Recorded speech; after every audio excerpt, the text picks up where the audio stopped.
Good morning dear students. Today we are going to see how to write report. Report writing जो है आपके question paper का बहुत ही important part है, लगभग 5 नंबर का वो आता है ना. And this year it will become more essential because writing section जो है बहुत ज़्यादा डिलीट हो चुका है. तो रिपोर्ट राइटिंग क्या होती है? रिपोर्ट जैसे आप न्यूज़पेपर्स या मैगजीन्स में किसी इंसिडेंट के बारे में पढ़ते हैं तो वो जो लिखा हुआ होता है उसको हम रिपोर्ट कहते हैं. तो उतना बड़ा तो नहीं लिखना है, आपको लगभग 100-150 वर्ड्स में लिखना होता है, लेस देन 1 पेज में लिखना होता है, अराउंड 1 पेज में लिखना होता है. तो रिपोर्ट राइटिंग क्या होता है? कोई एक इंसिडेंट हुआ, उस इंसिडेंट में क्या क्या हुआ आपको लिखना है उस रिपोर्ट में. ओके, क्या क्या हुआ बस उतना लिखना है. अब इसमें इंपॉर्टेंट क्या हो जाता है? सबसे पहले तो आपको थर्ड पर्सन में और पैसिव वॉइस में लिखना होता है मोस्टली, क्योंकि जो ऑर्गेनाइजेशन है या जो भी इवेंट हुआ है वो हो चुका है, तो किसी और ने कराया, तो ये सबसे पहले होगा कि पैसिव वॉइस में लिखा जाएगा. Because you will see that in newspapers also most of the things are written in passive voice. Secondary कि उसमें रिपोर्ट जो आप लिख रहे हो वो इवेंट तो हो चुका, इवेंट जब कंप्लीट हो जाएगा तब जाके आप उसका रिपोर्ट बनाओगे, तो सब कुछ जो भी आप लिखोगे वो पास्ट टेंस में लिखा होगा, past indefinite, mostly past indefinite में लिखा होगा. ओके, तो दो कंडीशन हो सकती है कि इवेंट कौन कौन सा हो सकता है. इवेंट या फिर कोई भी कंपटीशन या कुछ भी, कोई सा भी एक इंसिडेंट या तो गुड होगा या तो बैड होगा, गुड इंसिडेंट या बैड इंसिडेंट. तो जब आपके क्वेश्चन पेपर में रिपोर्ट राइटिंग आएगी, क्वेश्चन पेपर में बिल्कुल साफ साफ लिखा होता है कि कौन से इंसिडेंट, मतलब गुड और बैड तो नहीं लिखा होता. आपको उस क्वेश्चन को पढ़ के समझना है कि ये जो जिस चीज़ के ऊपर मुझे रिपोर्ट लिखना है वो अच्छी चीज़ है या बुरी चीज़ है. अब अच्छी चीज़ क्या होगी? अच्छी चीज़ हो गई कोई ब्लड डोनेशन कैंप हो गया, कोई एनुअल फंक्शन हो गया, कोई कंपटीशन हो गया, कोई ड्रामा हो गया, कोई किसी भी प्रकार का कुछ भी बहुत ही अच्छी चीज़ जिसमें लोग एंजॉय करते हैं. जो भी एंजॉयमेंट वाली चीज़ है, जो भी नॉलेज वाली चीज़ है, जो भी अच्छी चीज़ है, पॉजिटिव चीज़ है, वो गुड में आ जाएंगी. अब कोई ड्रास्टिक चीज़ है, जैसे कहीं पे कोई एक्सीडेंट हो गया, वो कहीं पे फ्लड आ गया, वो कहीं पे अर्थक्वेक आ गया, वो ये सारी चीज़ें क्या है? बुरी चीज़ें, सौरों वाली चीज़ें. तो आपको पहले सबसे पहले क्या करना है? गुड और बैड में उसको देख लेना है कि ये अच्छा हो रहा है या बुरा हो रहा है. अच्छा और बुरा जब आपको समझ में आ जाता है उसके बाद फिर आप लिख सकते हो. ओके, तो अब हम क्या करते हैं, सबसे पहले ये तो रिपोर्ट राइटिंग तो है, ये आपको अपने आंसर शीट में नहीं लिखना. आपको आंसर शीट में क्या लिखना है? सबसे पहले लिखना है हेडिंग. ओके, हेडिंग के बाद यहाँ पर आप लिखोगे जिसने भी ये रिपोर्ट लिखी है, तो क्वेश्चन पेपर में बिल्कुल साफ साफ नाम लिखा हुआ होता है कि you are Ramesh Radhika, you are Ankit Ankita. तो अपने जेंडर के हिसाब से आप यहाँ पे नाम लिख दोगे. अब सपोज वहाँ पर लिखा हुआ है XYZ, ठीक है, ये रिपोर्ट राइटिंग करने वाले का नाम लिखा हुआ है. इस तरफ आप क्या लिखोगे? इस तरफ आप लिखोगे प्लेस, प्लेस का नाम जैसे मान लो भिलाई, और उसके बाद लिखोगे डेट. डेट जिस दिन आपका एग्जामिनेशन है वो लिख सकते हो. अगर क्वेश्चन में दिया हुआ है कि इस डेट को आप रिपोर्ट लिख रहे हो, डेट रिपोर्ट की डेट और इवेंट की डेट दोनों अलग अलग है, ठीक है. अगर उसमें लिखा हुआ है कि you are writing a report on this date, वो अलग है.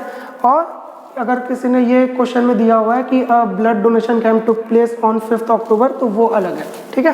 तो आप यहाँ पर डेट लिख देंगे, जो भी डेट हो जाती है वो आपने डेट यहाँ पर लिख ली. इसके बाद इतना अगर आप कर लेते हो तो आपको 1 नंबर मिल जाएगा. इसलिए इसमें से कुछ भी छूटना नहीं चाहिए. आपको हेडिंग लिखना है, नाम लिखना है, प्लेस लिखना है और डेट लिखना है. अब हेडिंग में क्या आएगा? हेडिंग में कुछ नहीं आएगा, जो भी इवेंट हो रहा है वही आपकी हेडिंग बनेगी. जो भी इवेंट हो रहा है वो आपकी हेडिंग बनेगी. अब फॉर एग्जांपल हम लोग बनाते हैं स्पोर्ट्स डे, स्पोर्ट्स डे, ये मेरा हेडिंग हो गया. ओके, अब इसके बाद अभी अच्छा है या बुरा है? अच्छा इंसिडेंट है, गुड इंसिडेंट है, ठीक है. अब गुड इंसिडेंट को हम कैसे लिखते हैं? गुड इंसिडेंट को आपको लिखना है, आपकी जो हेडिंग है वहीं से शुरू करना है. स्पोर्ट्स डे है तो स्पोर्ट्स डे, एनुअल फंक्शन है तो annual function, blood donation camp है तो ब्लड डोनेशन कैंप, वहाँ से आप शुरू करेंगे. क्या हुआ, वॉज ऑर्गेनाइज्ड, देखिए क्या किया हमने, पास्ट टेंस में लिखा, उसके साथ साथ ये पैसिव वॉइस है, वॉज ऑर्गेनाइज्ड बाय, किसी ने ऑर्गेनाइज किया होगा, अगर ऑर्गेनाइज होता तो किसी के द्वारा ऑर्गेनाइज होता, किसके द्वारा, मानसरोवर विद्यालय फॉर एग्जाम्पल, ठीक है। क्वेश्चन में दिया होगा तो जो क्वेश्चन में लिखा है वो लिखना है, अपने मन से छाप नहीं देना। तो बाय मानसरोवर विद्यालय एट, कहाँ पे, भिलाई, ऑन कौन सी डेट, 15/02/2020। मैंने 2 दिन बाद रिपोर्ट लिखी है तो कुछ दिन पहले की ये ऑर्गेनाइज्ड। ओके, यहाँ तक क्लियर हो गया।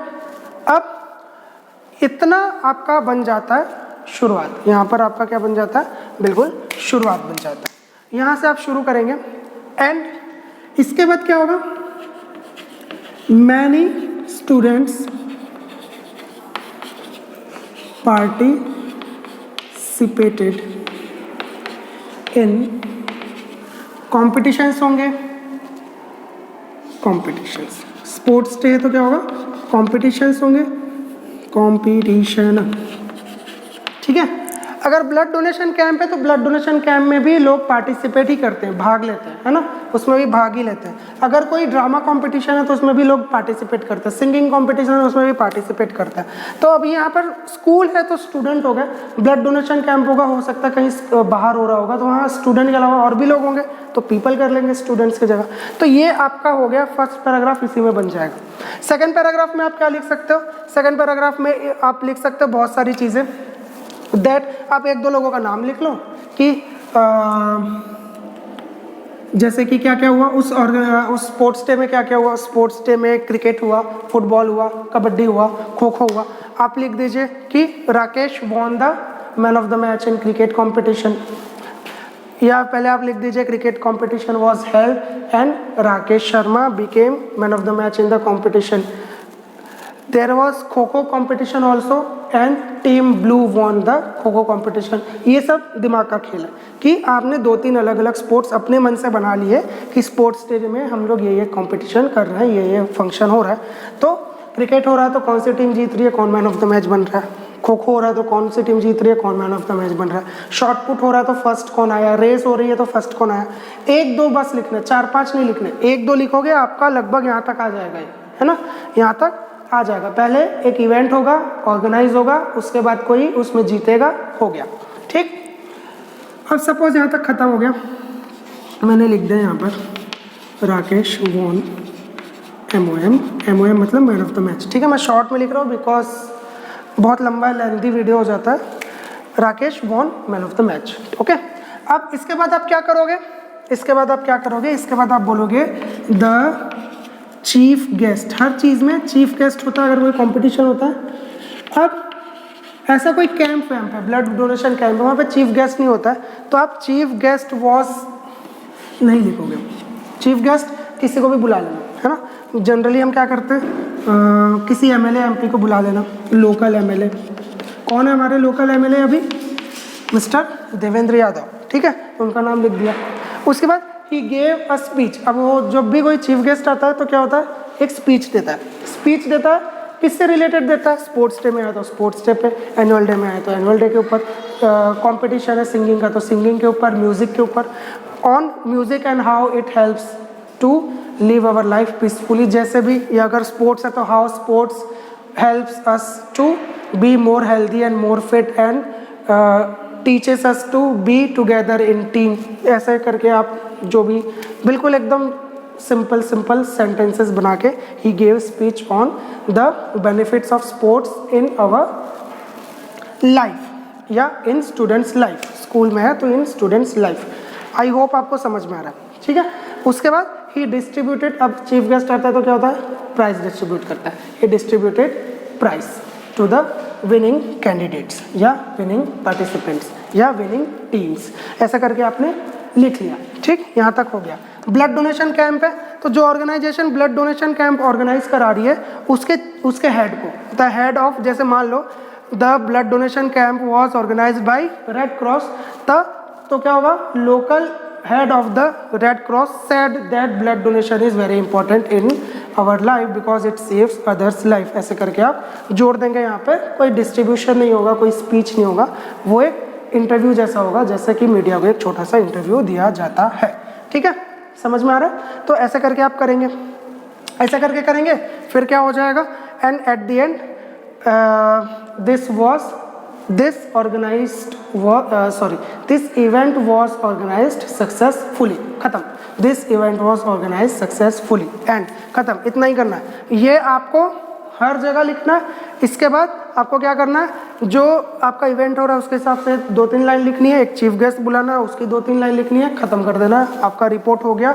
आपके नंबर कहीं नहीं कटेंगे अनटिल अनलेस आपने कोई स्पेलिंग मिस्टेक की है, ग्रामेटिकल मिस्टेक की है, या राइटिंग बहुत ज़्यादा ख़राब है। अगर 5 नंबर का है तो 4 नंबर तो मिल ही जाएंगे अगर आपने कोई मिस्टेक नहीं की है। ठीक है, क्योंकि कंटेंट में 1 नंबर कोई ना कोई तो काट ही लेता है।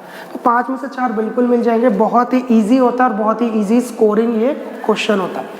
अगर अब दूसरा, ये तो हो गया, पॉज करके आप लोग इसको नोट करना चाहे तो कर सकते हैं। दूसरा क्या होगा, बैड इंसिडेंट। क्या बैड इंसिडेंट, जैसे एक्सीडेंट, रोड एक्सीडेंट कर लेते हैं, कार एक्सीडेंट कर लेते हैं, जो भी है। ठीक है, अब इसको आपको कैपिटल में ही लिखना है, स्मॉल में नहीं लिखना है हेडिंग को। अब ऑर्गेनाइज तो नहीं होगा ना, एक्सीडेंट ऑर्गेनाइज नहीं किया जाता कि आओ आओ ठोक लो ठोक लो। क्या होता है, कार एक्सीडेंट टुक प्लेस। क्या चेंज करना है, ऑर्गेनाइज की जगह took place. Past tense, past indefinite tense में लिखेंगे टुक प्लेस एट कहाँ, चरोदा भिलाई, नियर कहाँ पे, कोई सा भी लिख लो आप, मानसरोवर विद्यालय लिख लो। ओके, उसके बाद ऑन कोई एक डेट लिख लो, 14/02/2022। ठीक है, बस इतना ही चेंज करना है। क्या, ऑर्गेनाइज की जगह टुक प्लेस, और आपको नियर भी लग बता देना कि एग्जैक्ट कहाँ पर हुआ। इसके बाद कोई चीफ गेस्ट नहीं आएगा, कोई कंपटीशन नहीं होगा। क्या होगा, इसके बाद एक्सीडेंट होता है तो क्या होता है, लोग हेल्प करते हैं। कोई भी बुरी चीज़ होगी तो लोग हेल्प करते हैं। तो आप बता देंगे पीपल हेल्प, 2-3 लोगों का नाम बता दो, लोकल एमएलए का नाम लिख दो, लोकल एमपी का नाम लिख दो, मिनिस्टर का नाम लिख दो, चीफ मिनिस्टर का नाम लिख दो, पुलिस वाले का नाम लिख दो, किसी भी 1-2 लोगों का नाम लिख दो, and they help the people who are affected by the accident. And आखिरी में कहाँ पर आएगा, इसके बाद हेल्प वेल्प के बाद the survivors are getting treated in hospital, किसी हॉस्पिटल का नाम लिख दिया, are getting treated in hospitals and recovering quickly. ठीक, एंड रिकवरिंग क्विकली। अगर आपका ये बैड इंसिडेंट वाला रिपोर्ट थोड़ा छोटा भी हो जाता है तो गलत नहीं होगा, बिल्कुल नंबर नहीं कटेंगे, बिकॉज यहाँ पर लिखने के लिए ज़्यादा कंटेंट होता नहीं है। ये चेक करने वाले को भी बिल्कुल पता है कि लिखने के लिए यहाँ पर आपके पास ज़्यादा कंटेंट नहीं होता है, तो आप इतना ही करेंगे। ये सेम रहेगा जैसे पहले था। उसके बाद 2-3 लोगों का नाम जो हेल्प करेंगे, फ्लड आएगा तो भी हेल्प करेंगे, अर्थक्वेक आएगा लोग तो भी हेल्प करेंगे, उसमें भी सर्वाइवर्स बचेंगे जिनका इलाज हॉस्पिटल में होगा और वो क्विक रिकवरी करेंगे। बहुत सिंपल सा, इतना अगर आप कर लेते हो आपके 4 नंबर कहीं नहीं जाने वाले, बिल्कुल 4 नंबर आपको साफ साफ मिलेंगे। आपका ग्रामर, हैंड राइटिंग और स्पेलिंग बिल्कुल सही है तो 5 के 5 नंबर मिलेंगे। No one is going to cut your marks. So I hope you understood it. मैंने थोड़ा ख़राब राइटिंग में लिखा है, बट पहले वाले का और इसका दोनों का सेम है जो आपका लेआउट है, तो आप जो पुराना वाला नोट डाउन करेंगे उसी के अकॉर्डिंग इसको आप बना सकते हैं। आई होप यू अंडरस्टूड।